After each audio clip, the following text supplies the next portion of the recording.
Hi friends, இன்றைக்கி வந்து நம்ம லட்டு பண்ணலாம். வாயில் போட்டோன்னே கரைகிற மாதிரி ஒரு லட்டு பண்ணலாம். நான் இதில் 1 கப் கடலை மாவு எடுத்திருக்கேன். அதில் கொஞ்சம் சால்ட்டு போட்டு மிக்ஸ் பண்ணிக்கலாம். நம்ம ரொம்ப கெட்டியாகவும் பிணையக்கூடாது, கொஞ்சம் ரொம்ப தண்ணியாக மீடியமாக இருக்கணும். அது நம்ம காரச்சவு போடுற அளவுக்கு நம்ம இருக்கணும். நான் ஃபோர்க்கு வச்சு நல்லா மிக்ஸ் பண்ணிடுறேன். நான் கையே யூஸ் பண்ணல, ஃபோர்க்கு வச்சு எனக்கு நல்லா இது பண்ணிட்டேன். நான் நல்லா கிளறிட்டேன். நல்லா மிக்ஸ் பண்ணிவிட்டு நான் 1 கப்பு தான் எடுத்திருக்கேன். உங்களுக்கு எவ்வளோ தேவையோ, நீங்கள் எவ்வளோ லட்டு வேணுமோ அவ்வளோ இதுக்கு நம்ம ஆட் பண்ணிக்கலாம் கடலை மாவு. நம்ம வீட்டிலே லட்டு பண்ணி நம்ம ஹெல்த்தியாக கொடுக்கலாம் குழந்தைங்களுக்கு. நம்மளுக்கு வெளில போய் லட்டு வாங்கணும்னு இருக்கு. இது 10 மினிட்ஸ் கூட நம்மளுக்கு ஆகாது. ஸ்நாக் கேட்டாங்கன்னா டக்குன்னு பண்ணி கொடுக்கலாம். அந்தளவுக்கு தான் ஈஸியாக இருக்கும். அது உங்களுக்கு ஃபஸ்ட் டைம் பண்ணுறதுக்கு கொஞ்சம் ஹார்டாக இருக்கும்.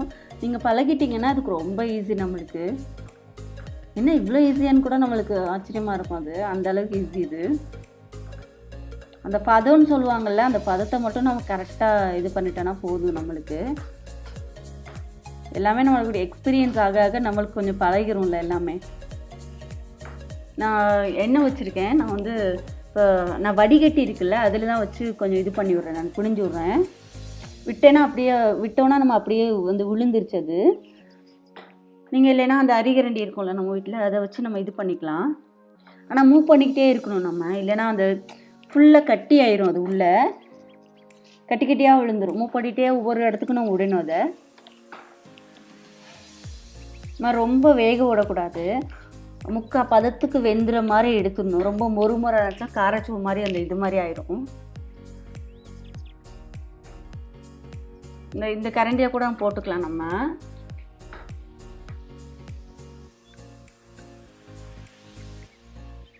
கொஞ்சம் வேகட்டும், நம்ம இப்போ எடுத்துடலாம். நம்ம அதை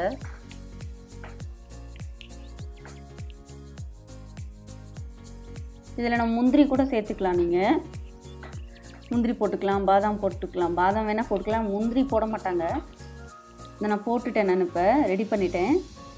இப்போ ஒரு மிக்ஸி ஜாரில் நம்ம கொஞ்சம் குறைன்னு அரைச்சி வச்சுக்கலாம். நம்ம இந்த பாருங்கள், இந்த மாதிரி அரைச்சி வச்சுருக்கேன் நான். ஏன்னா நம்ம வந்து முழுசாக போட்டோன்னா அது வந்து பாகு அந்த இது லட்டு பிடிக்க வராதது. பாகு வச்சுக்கலாம். நான் 1 கப்புக்கு 1/2 கப்பு தான் போட்டிருக்கேன். நான் ரொம்ப சுகர் வேண்டாம், லட்டு சாப்பிட முடியாது நம்ம ரொம்ப சுகராக இருந்தால், ஒரு மாதிரி திகட்டுற மாதிரி இருக்கும். அது இல்லை 1 கப்புக்கு நீங்கள் எடுத்திங்கன்னா 1/2 கப்பு வந்து இது சுகர். ஒரு கம்பி பதம்னு சொல்லுவாங்களா, அந்த மாதிரி இருக்கும். லைட்டாக தான் தண்ணி ஊற்றணும். நம்ம நிறைய ஊற்றக்கூடாது. அது என்ன கொதிக்க ரொம்ப நிறைய தண்ணி ஊற்றணுன்னா கொதிக்க நிறைய நேரம் ஆகும். அதனால் இந்த பாருங்கள், இந்த கம்பி பதம்னு சொல்லுவாங்க. நான் ப்ரௌன் சுகர் தான் எடுத்தேன். நான் அதை எடுத்துகிட்டு கொஞ்சம் லைட்டாக ஆறினோடனையும் நம்ம அந்த மிக்ஸ் பண்ணி வச்சுருக்கோம்ல, அதை எடுத்து மிக்சியில் போட்டு வச்சுருக்கலாம், அதை எடுத்து உள்ளே போட்டுடலாம். நம்ம இப்போ நீங்கள் மிக்சியில் போடலைன்னா கூட பிரச்சனை இல்லை, அப்படியே எடுத்து நீங்கள் ஊற வச்சிடலாம். ஒரு 1 hour மாதிரி ஊற வச்சிடலாம். நான் ஒரு அடி மிக்சியில் அடித்தோம். நம்ம ஏன்னா லட்டு பிடிக்கிறதுக்கு ஈஸியாக இருக்கும் நம்மளுக்கு. அது அதனால தான் நான் மிக்சியில் அடித்தேன். நான் இப்போ முந்திரியை வந்து நெய்யில் வறுத்திருக்கேன். நான் இப்போ நம்ம அதை போட்டுடலாங்க. நெய் வேணால் நீங்கள் ஊற்றிக்கலாம். நான் கொஞ்சம் நெய் ஊற்றினேன். நெய்யும் முந்திரியும் அந்த முந்திரி வறுத்தோம்ல, அந்த நெய்யே கொஞ்சம் ஊற்றிட்டேன். நான் இப்படி மிக்ஸ் பண்ணிவிட்டு உங்களுக்கு மிக்சியில் அடிக்க வேணான்னா அப்படியே போட்டுக்கலாம். ஏன்னா நல்லா ஊறிடும். அதுலேயும் ஒன்றும் பிரச்சனை இல்லை. அது எனக்கு பிடிக்கிறதுக்கு ஈஸியாக இருந்துச்சு அந்த மிக்சியில் அடித்தது. பாருங்கள், இந்த மாதிரி 1 hour எவ்வளோ நேரம் வேணால் ஊற வைக்கலாம், ஒன்றும் பிரச்சனை இல்லை. அது நம்மளுக்கு நல்லா ஊற வச்சுட்டு நல்லா பிடிச்சோன்னா சூப்பராக வந்துச்சு. அந்த லட்டு நல்லா பிடிக்கிறதுக்கு நல்லா இருந்துச்சு. சாப்பிட்றதுக்கும் ரொம்ப சூப்பராக இருந்துச்சு.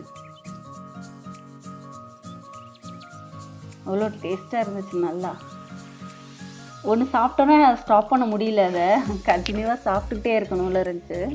நம்மளாம் கண்ட்ரோல் பண்ணி சாப்பிடாமல் இருந்தால் தான் மட்டும்தான் நம்மளால் இது பண்ண முடியும். இல்லைன்னா கண்டினியூவாக 1 2ன்னு போயிட்டே இருக்கணும். நான் ஸ்டாப்பாக போயிட்டுருப்பேன். அது அதனால் கண்ட்ரோல் பண்ணிக்கிட்டேன். நான் அன்றைக்கி ஒன்று சாப்பிட்டேன், என்னால் கண்ட்ரோல் பண்ண முடியல. இன்னொன்று சாப்பிட்டேன். இதுக்கு மேலே சாப்பிட்டா ரொம்ப கஷ்டம்னு சொல்லிவிட்டு நான் ஸ்டாப் பண்ணிட்டேன். நம்ம இந்த மாதிரி வீட்டில் ஸ்நாக் இருந்தால் ஏதாவது சாப்பிட்டுக்கிட்டே இருப்போம்ல. நம்ம பாருங்கள், லட்டு சூப்பராக ரெடி ஆயிடுச்சு. இதை நீங்கள் வந்து ஃப்ரிட்ஜில் வச்சுக்கலாம். நீங்கள் ஃப்ரிட்ஜில் வச்சா கொஞ்சம் ஹார்ட் ஆயிரும், நல்லாயிருக்கும். அதுவும் இப்போ நம்ம சூடாக இருக்கிறதுனால ரொம்ப இதாக இருக்குல்ல, அது கொஞ்சம் ஹார்டாக இருந்தால் நல்லா இருக்கும். இன்னும் ரொம்ப சூப்பராக இருந்துச்சு சாப்பிட்றதுக்கு. நீங்கள் செஞ்சு பாருங்கள் ஒரு தடவை. பாய்.